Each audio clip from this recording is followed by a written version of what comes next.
I'm joined by Vancouver Sun columnist Doug Todd. Doug's written a very impactful piece about his father, who received therapy in his late 20s and 30s. Doug, maybe you can describe a little bit about the therapy that your father went through. Yeah. My father in the 50s, after being in the Second World War, was diagnosed as perhaps having schizophrenia. So he went out to Riverview Hospital, mental hospital, to be treated for it. And I ended up,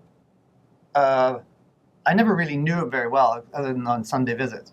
But recently I've obtained his medical records to find out what kind of treatment he had in Riverview while he was there. And I discovered he had hundreds of electroshock therapies and something called lithium coma therapies. Okay, so what was your relationship like with your father on these weekend visits? Yeah, as I said, I didn't grow up with him, but I'd see him on Sunday visits. It started about when I was 4 or 5, which is what I remember, and it was going out to Riverview, Crease Clinic, and going for Sunday drives. And he was extremely withdrawn, barely communicative, hard to talk to. You know, to be honest, a little dull to be with because he was so inert. And I've often wondered how he became that way, because my mother had told me as I grew up that he had been a kind person, an intelligent person. He ended up getting a degree in commerce at UBC. And what happened to this guy? Did that curiosity drive your desire to find records about your father? Yeah, it did.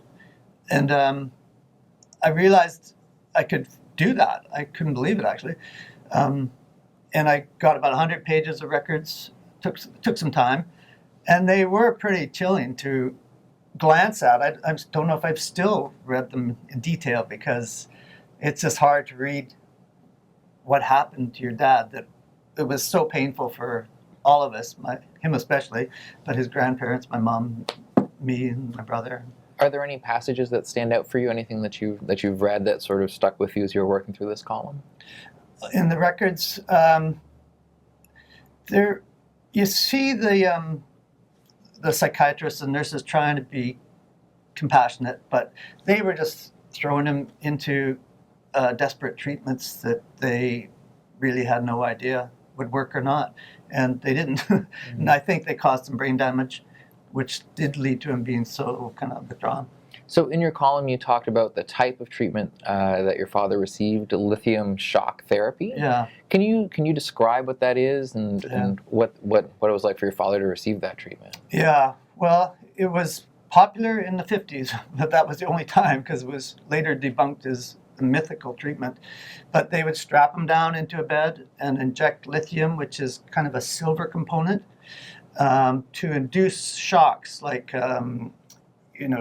epileptic shocks, which he would convulse. Patients would convulse very dramatically. And he'd go in. The records say that he went into comas like for 27 hours at a time, and it was as a shock to bring him back to health. But it probably mostly caused brain damage. It wasn't what he needed. He was actually probably fairly mildly schizophrenic, not extreme. He never had delusions or hallucinations. So they were desperate to try and do something, and it didn't work. Looking back at your father's condition from when you first sort of have a recollection of him through to the end of his life, do you feel that more could have been done, or different could have been done, or they should have moved off that regimen when they saw that there wasn't a result that they were looking for? Yeah. The more that could have been done is talk to the guy. There's no sign that they actually talked to him, except at one point they gave him something called truth serum. And he talked about how he felt sort of persecuted by a little bit by his parents, to be honest, and just about people. He had bad acne, and he thought people made fun of him. And that one time they actually talked to him, he said how much he appreciated talking to a sympathetic person. Mm-hmm. But most of the treatment was this shock therapies. Okay. And recognizing the error of using shock therapy, you have an option to pursue an apology from the government. Can you explain your decision as to the apology issue and sort of what you feel is best? Yeah. Well, the mental patients at Woodlands Hospital in New Westminster did fight for a long time for their loved ones and did get an apology and compensation, some of it given even this year, actually. But it's not the kind of thing I want to do. I don't feel like people were being evil, except maybe one psychiatrist, actually, Sure. with some of the comments he made. And I don't want, like, I'm interested in this whole history, but I don't want to become obsessed by the past. I want to think, what can I learn from how my dad was treated that is relevant for today and for our future? Mhm. So that's where I'd rather put my energy in witnessing to what happened, but looking around at, okay, what are we doing wrong now in mental health and other fields that we might be regretting? So what is the lesson you've taken away from this exploration? Yeah, well, the strong one is related to providing mental patients with more talk therapy, which I recommend that we do. The governments offer free talk therapy to people, and not with just any counselor, but with registered psychologists and that sort of thing, people who know what they're doing. And that we really look strongly at the overprescription of medication for people with mental health problems. That does seem to be an epidemic of overprescription. And I talked to psychiatrists about that. Many books are being written about this problem. It's so easy for a physician who's confronted with a patient going through depression or, say, psychosis or something like that, say something like schizophrenia, they get 15 minutes with the person. They don't have time to talk. They say, well, I'll give you this prescription for a medication for your problem. And often that just leads to further problems for the person, side effects that are worse than the problem themselves. And the person doesn't get to talk through their issues, which are often just life issues. They're not psychotic or severely mentally ill. They're just struggling. You've received a number of letters from readers, Yeah. And you've chosen to write a follow-up column. Can you talk a little bit about the feedback that you've received after publishing your column? Yeah, it has been overwhelming. The number of responses, but also just the length of them.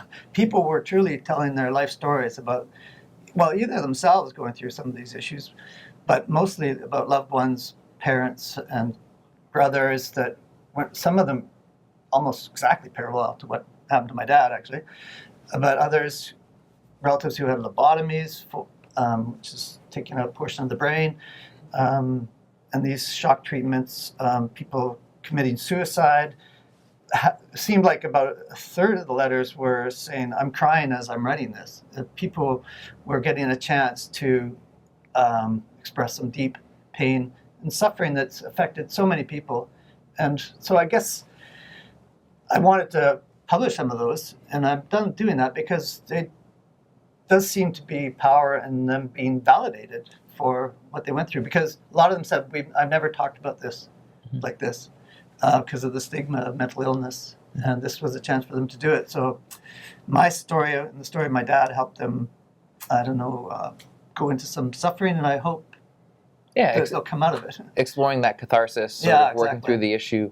Do you feel that you might delve deeper into what happened with your father and sort of the implications? You wrote about your father, you said, in 2004. Yeah. And now, almost, 14 years later. Yeah, about his actual treatments. Is there a column coming 14 years from now, or? That's a very good question. It is overwhelming to do it, like emotionally, to write these things about my dad. Just like I'm showing now. So I don't know what I'd do next.